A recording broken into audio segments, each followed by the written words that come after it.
Hi friends, you all are welcome on my YouTube channel my online classroom. और आज इस video में मैं जो चैप्टर आपको एक्सप्लेन करने वाली हूँ ये है क्लास 7 का ज्योग्राफी का चैप्टर 3 है ये द चेंजिंग अर्थ। और इस चैप्टर को मैं बिल्कुल नोट्स की हेल्प से एक्सप्लेन करूँगी। नोट्स में सारे इंपॉर्टेंट कंटेंट है जो पॉइंट में मेंशन है, प्लस इंपॉर्टेंट हाईलाइटेड वर्ड्स हैं जिससे आप इजीली समझ जाओगे कि क्या चीज़ें हैं जो आपको याद रखनी है एग्जाम के टाइम पे। साथ ही मैं आपको इंपॉर्टेंट क्वेश्चंस भी बताऊंगी।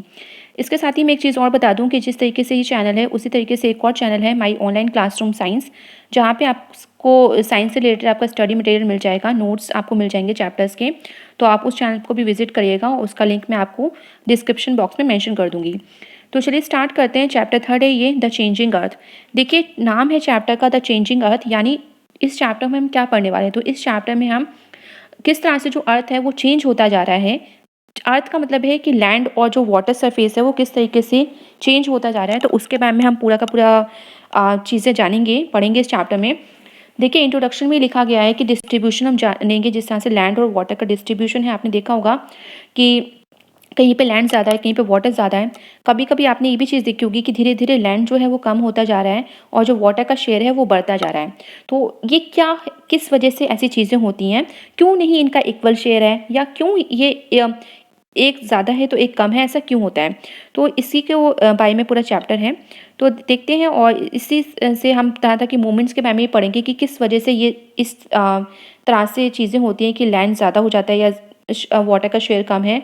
तो ये हम जानेंगे। तो देखिए सबसे पहले जो है हम पढ़ेंगे इस चैप्टर में वैगनार्स थ्योरी ऑफ कॉन्टिनेंटल ड्रिफ्ट, और यहाँ से आपका इंपॉर्टेंट क्वेश्चंस भी बनते हैं।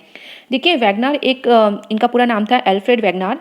इन 1912 में 1912 में इन्होंने, एक जर्मन मेट्रोलॉजिस्ट थे, इन्होंने एक थ्योरी प्रेजेंट की थी और इन्होंने पहले स्टडी किया था जो आज प्रेजेंट डे जो डिस्ट्रीब्यूशन है कॉन्टिनेंट्स एंड ओशन का। तो उन्होंने वो समझने की कोशिश की, ठीक है, कि क्यों इस तरीके से डिस्ट्रीब्यूशन है। तो ये पूरा इन्होंने स्टडी किया था। अच्छा देखिए मेट्रोलॉजिस्ट हैं, तो मेट्रोलॉजिस्ट आपको पता होगा कि वो पर्सन जो वेदर से रिलेटेड स्टडी करता है, तो उसको हम मेट्रोलॉजिस्ट बोलते हैं। अब ये यहाँ पे देखिए ऑन लैंड मासेस, तो इन्होंने जब ये कॉन्टिनेंट्स और ओशन के बारे में जब स्टडी किया तो इसके बाद उन्होंने कुछ चीज़ जानी, ठीक है। उनका मानना था कि पहले जैसे आज हमारे पास कॉन्टिनेंट्स हैं, हम सब कॉन्टिनेंट्स, जैसे पूरा अर्थ है, अर्थ में कॉन्टिनेंट्स हैं, ओशन है, ठीक है। तो यही कॉन्टिनेंट्स जो होते हैं वो लैंड सरफेस है, लैंड एरिया है, और जो ओशन है वो वाटर एरिया है, ठीक है। तो अब यहाँ पे बात ये हुई कि जितने भी आज हमारे कॉन्टिनेंट्स हैं, यानी अर्थ में जितने भी कॉन्टिनेंट हैं, एक्चुअली में वो पहले एक सुपर कॉन्टिनेंट होते थे। तो यहाँ पे चीज़ लिखी गई है सेकंड पॉइंट में कि सारे के सारे जितने लैंड मासेस थे वो मिलकर एक सुपर कॉन्टिनेंट को पहले बनाते थे, जिसको पांजिया बोलते थे। अच्छा फिर उसके बाद क्या हुआ, तो उसके बाद ये हुआ कि जो पांजिया था वो ब्रॉक हुआ, यानी टूटा, और हॉरिजॉन्टल डिस्प्लेसमेंट हुआ, जिसके द्वारा ये डिफरेंट डिफरेंट कॉन्टिनेंट में बढ़ गया। इसी थ्योरी को पूरा वैगनार्स थ्योरी ऑफ कॉन्टिनेंटल ड्रिफ्ट के नाम से जानते हैं। अब आते हैं थ्योरी ऑफ प्लेट टेक्टोनिक्स। तो थ्योरी ऑफ प्लेट टेक्टोनिक्स क्या है, तो देखिए जो अर्थ का क्रस्ट है, कंसिस्ट ऑफ प्लेट्स, जो अर्थ का क्रस्ट है, आपको अच्छे से पता होगा कि अर्थ की 3 लेयर होती हैं, कोर, मेंटल और क्रस्ट। तो जो क्रस्ट लेयर है वहाँ पे बहुत सारी प्लेट्स हैं, ठीक है, जिसे हम लिथोस्फेरिक और टेक्टोनिक प्लेट्स के नाम से जानते हैं। अब इनमें 6 मेजर यानी 6 बड़ी और 20 माइनर प्लेट्स हैं, यानी छोटी प्लेट्स हैं। तो टोटल अगर कर दिया जाए तो 26 प्लेट्स हैं जो कि फ्लोट करती हैं इंडिपेंडेंटली, यानी एक दूसरे पर डिपेंडेंट नहीं है, अपनी अपनी अलग लेयर हैं जो फ्लोट करती रहती हैं। अब फ्लोट का मतलब है कि रेट, मतलब मूवमेंट करती हैं ये। अब ये जो मूवमेंट है, रेट ऑफ मूवमेंट अगर आप देखो तो ये बहुत ही स्लो होता है।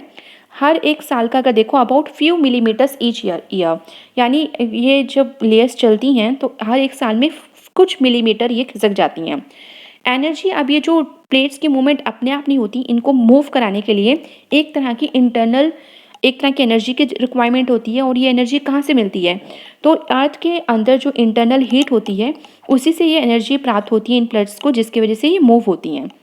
नेक्स्ट देखिए, ये जो सरफेस एरिया होता है प्लेट्स का, वो अगर आप कंपैरिजन देखें तो काफ़ी बहुत लार्ज होता है according to their thickness. Tectonic activities देखें तो ये जो टेक्टोनिक एक्टिविटीज़ जो ये मूवमेंट करती हैं किस वजह से हो रही हैं, तो इसके साथ ही देखिए earthquakes, volcanic activity occur along the plate margins. तो ये अर्थक्वेक्स और वॉल्केनिक एक्टिविटी भी हैं जो प्लेट के मार्जिन्स पे अकर होती हैं, यानी उत्पन्न होती हैं, और इसी वजह से आप कह सकते हो कि जो प्लेट्स हैं वो कंटिन्यूसली मूव करती रहती हैं। अब आते हैं टू टाइप्स ऑफ फोर्सेस पे। तो दो तरह की फोर्सेस होती हैं, एक होती है इंडोजेनिक फोर्सेस और एक होती है एक्सोजेनिक फोर्सेस। साइंस में बहुत ही ईजी होता है लर्न करना। इंडो का मतलब होता है अंदर और एक्सो का मतलब होता है बाहर। तो सीधी सी बात है, एंडोजेनिक फोर्सेस यानी ऐसी फोर्स जो कि विद इन द अर्थ यानी अर्थ के अंदर जो फोर्स ऑरिजिनेट हो रही है उसको हम बोलेंगे इंडोजेनिक फोर्सेस। एक्सोजेनिक फोर्सेस वो फोर्सेस जो सरफेस ऑफ द अर्थ यानी अर्थ के जो बाहर से कोई फोर्स उत्पन्न हो रही है तो उसको हम एक्सोजेनिक फोर्सेस बोलते हैं। तो यहाँ से आपके क्वेश्चन बनते हैं, तो याद रखिएगा। नेक्स्ट आते हैं वॉल्केनोज पे। तो देखिए इन द पास्ट अगर देखा जाए तो वॉल्केनो को जो है माउंटेन ऑफ फायर के नाम से जानते हैं। एक सर्कुलर ओपनिंग होती है जिसमें हॉट मोल्टेन मटेरियल जो है वो इरप्ट करता है यानी बाहर को एकदम एक्सप्लोड कर जाता है। उसको हम वॉल्केनो के नाम से जानते हैं। अच्छा, ये जो ओपनिंग होती है जहाँ से ये पूरा का पूरा मोल्टेन मटेरियल निकलता है, इरप्ट होता है, उसको हम वेंट बोलते हैं। और the opening can be long crack, और ये जो ओपनिंग है उसमें लॉन्ग क्रैक भी होते हैं। तो ये लॉन्ग क्रैक को हम फिशर के नाम से जानते हैं। इसके बाद देखिए जो वॉल्केनिक कोन होता है माउंटेन का, ये जो फॉर्म्ड होता है at the time of erupted materials accumulated around the went. तो इसमें से जो भी मटेरियल इरप्ट होकर निकलते हैं वो बिल्कुल उसके वेंट के चारों तरफ एक्यूमुलेट यानी जम जाते हैं। इसके बाद देखिए जो वेंट है वो कनेक्टेड होता है अर्थ के interior by a narrow pipe. यानी जो वेंट है वो अर्थ के इंटीरियर एकदम धरती के अंदर जितने भी, क्योंकि धरती के अंदर काफ़ी हीट एनर्जी होती है जिसकी वजह से ये इरप्शन होता है, तो नैरो पाइप से कनेक्टेड होता है। और ये जो नैरो पाइप है आप देखो एक फनल शेप्ड होलो होता है at the top of the cone. जो वॉल्केनो का जो कोन होता है उसके ऊपर एक आपने देखा फनल शेप्ड होलो एक तरह से शेप होती है टॉप पे, जिसे हम क्रेटर नाम से जानते हैं। अब आते हैं टाइप्स ऑफ वॉल्केनोज कि वॉल्केनोज कितने टाइप्स के होते हैं। तो वॉल्केनोज देखिए तीन तरह के होते हैं, एक होते हैं एक्टिव वॉल्केनोज, एक होते हैं डॉर्मेंट वॉल्केनोज, तो और एक होते हैं एक्सटिंक्ट वॉल्केनोज। तो सबसे पहले हम जानते हैं कि एक्टिव वॉल्केनोज क्या होते हैं। देखिए एक्टिव का नाम ही है जो हमेशा एक्टिव रहें। तो ऐसे वॉल्केनो जो हमेशा इरप्ट होते रहते हैं फ्रीक्वेंटली और उनमें से लावा, गैसेस, एशेज, ठीक है, और रॉक्स निकलते रहते हैं, इस तरह के हम वॉल्केनोज को एक्टिव वॉल्केनोज कहते हैं। ये जो वॉल्केनोज हैं इन्हें लिविंग वॉल्केनोज भी कहते हैं क्योंकि एक्टिव हैं, ठीक है, कभी भी इरप्ट होते हैं और इनसे ये चीज़ें निकलती रहती हैं, तो इस वजह से हम लिविंग वॉल्केनोज भी इनको कहते हैं। इस तरह से आपसे क्वेश्चन पूछे जाएंगे तो आप याद रखिएगा। नेक्स्ट इस तरह के एक्टिव वॉल्केनोज कहाँ पे, तो देखिए स्ट्रोम्बोली एंड जो एटना है इटली में, ये एक्टिव वॉल्केनोज हैं। नेक्स्ट है डोर्मेंट वॉल्केनोज। तो डोर्मेंट वॉल्केनोज वो वॉल्केनोज होते हैं जो इरप्शन के बाद एकदम शांत हो जाते हैं, क्वाइट हो जाते हैं। ये जो वॉल्केनोज हैं do not show any indication of erupting in the near future. तो एक बार ये इरप्ट होकर बहुत शांत हो जाते हैं और इनका ऐसा नहीं लगता कि फ्यूचर में फिर इरप्ट होने वाले हैं, ऐसा कोई ये इंडिकेशन नहीं देते। इसी वजह से, क्योंकि ऐसा लगता है कि एक बार इरप्ट करके एकदम शांत हो गए हैं, तो इसी वजह से उसको स्लीपिंग वॉल्केनोज भी कहते हैं। इन्हें ऐसा लगता है ऐसे सो गए। इसमें एग्जाम्पल क्या है, तो ये है वेजुवियस इटली में, वो एक एग्जाम्पल है डोर्मेंट वॉल्केनो का। इसके बाद आते हैं एक्सटिंक्ट वॉल्केनोज। तो एक्सटिंक्ट वॉल्केनोज का मतलब ही है जो एक्सटिंक्ट हो जाएं, ख़त्म हो जाएं एक तरह से। तो ये ऐसे वॉल्केनोज हैं जो लगभग 100 साल से इरप्ट नहीं हुए हैं और इनकी पॉसिबिलिटी भी नहीं लगती, ऐसा लगता भी नहीं है कि फ्यूचर में कभी इरप्ट होंगे। इस तरह के वॉल्केनोज को हम डेड वॉल्केनोज कहते हैं क्योंकि एकदम ख़त्म समझ लीजिए, तो इस वजह से इनको डेड वॉल्केनोज कहते हैं। तो आप नाम थोड़ा सा कनेक्ट रखिएगा तो इससे आपको इजीली लर्न हो जाएगा। इसमें एग्जाम्पल कौन से हैं, तो देखिए किलिमंजारो जो है अफ्रीका में और रेनियर जो है यूएसए में, ये एक्सटिंक्ट वॉल्केनोज के एग्जाम्पल हैं।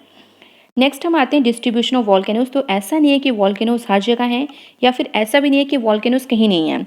तो डिस्ट्रीब्यूशन कैसे है वॉल्केनोज का, तो ये जान लेते हैं। देखिए मोस्ट ऑफ द वर्ल्ड्स, अगर आप एक्टिव वॉल्केनोज देखें तो आपको सर्कुलर बेल्ट जो पैसिफिक ओशन है उसके सर्कुलर बेल्ट में आपको बहुत सारे वॉल्केनोज मिल जाएंगे। इसी वजह से, क्योंकि पैसिफिक ओशन के चारों तरफ ये वॉल्केनोज ज़्यादा पाए जाते हैं, इसी वजह से उस एरिया को पैसिफिक रिंग ऑफ फायर के नाम से भी जाना जाता है। ये बहुत बार क्वेश्चन बनता है, तो याद रखिएगा।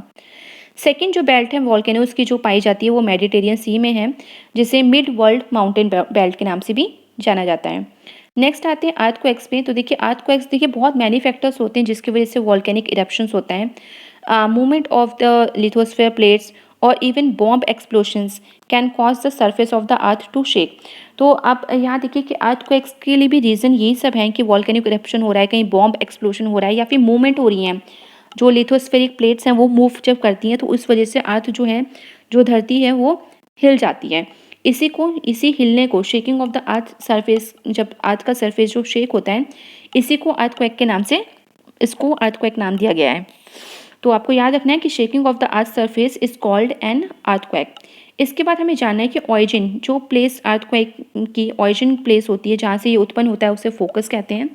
इसी फोकस के एकदम जस्ट वर्टिकली अगर ऊपर जाएंगे आप, जहाँ अर्थ सरफेस पे आपको जो पॉइंट दिखेगा उसको कहते हैं एपिसेंटर, यानी फोकस, यानी ज़मीन के एकदम अंदर जो पॉइंट होगा।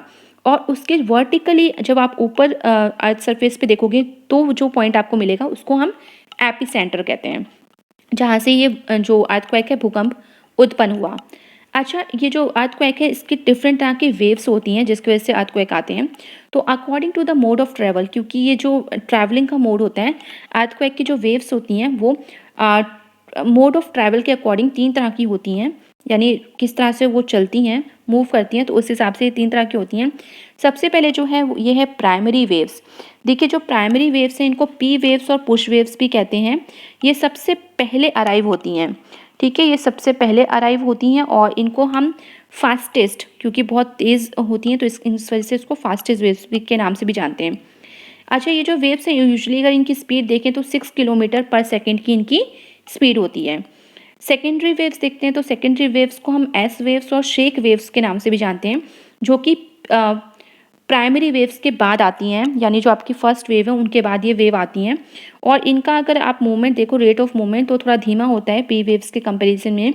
ये जो वेव्स हैं ये स्ट्रॉन्ग शेकिंग एक्शन लाती हैं, और इट मीन्स कि जो चीज़ें हैं वो शेक हो जाती हैं। सरफेस वेव्स देखते हैं तो लास्ट जो थर्ड तरह के वेव्स हैं ये सरफेस वेव्स हैं, और ये जो वेव्स हैं सबसे लास्ट में आती हैं और सबसे पावरफुल होती हैं, और इनकी वजह से बहुत ज़्यादा डैमेज जो है वो होता है। इसके बाद आते हैं नेक्स्ट हमारे टॉपिक पे, तो ये है मेजरिंग अर्थक्वेक्स। तो देखिए, अर्थक्वेक्स को किस तरह से मेजर किया जाता है, तो इंटेंसिटी ऑफ अर्थक्वेक, की अर्थक्वेक कितना भयंकर आया था, अर्थक्वेक की वेव्स की इंटेंसिटी को मेजर करने के लिए रिक्टर स्केल से इसको मेजर किया जाता है।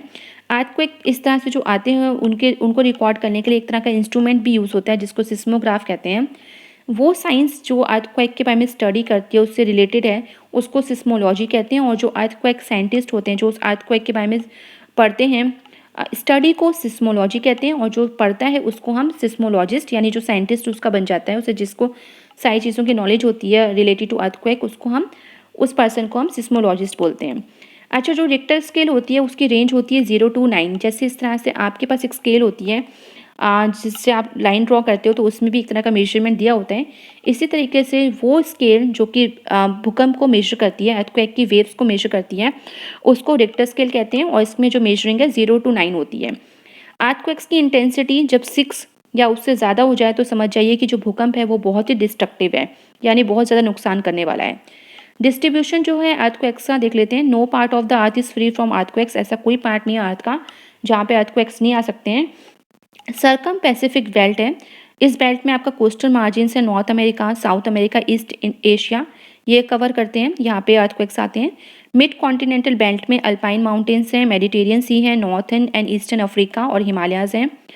नेक्स्ट है मिड एटलांटिक रिज बेल्ट, इसमें mid Atlantic ridge and adjoining जो आइलैंड्स है वो आते हैं। इसके साथ ही अगर इंडिया में बात की जाए तो अर्थक्वेक बेल्ट जो इंडिया में स्पेशली वो हिमालयन रीजन है और गंगा ब्रह्मपुत्र वैली है। इसी तरह से देखिए इस पूरे चैप्टर में, क्योंकि अर्थक्वेक है तो एक केस स्टडी है भुज अर्थक्वेक का। तो आपको याद होगा कि 26 जनवरी 2001 को, अगर थोड़ा सा अपनी न्यूज़ वगैरह में आप देखो, सर्च भी करोगे आप गूगल पे, तो you will be easily find out this thing, आपको इजली मिल जाएगा कि 26 जन 2001 को क्या हुआ था। एक बहुत ही सेवियर, बहुत ही खतरनाक तरह का अर्थक्वेक स्ट्रक हुआ था, कहाँ पे, कच्छ रीजन में, गुजरात के। और इसकी तीव्रता अगर देखें तो बाद में हम देखते हैं 8.1 जो है इंटेंसिटी मेजर हुई थी।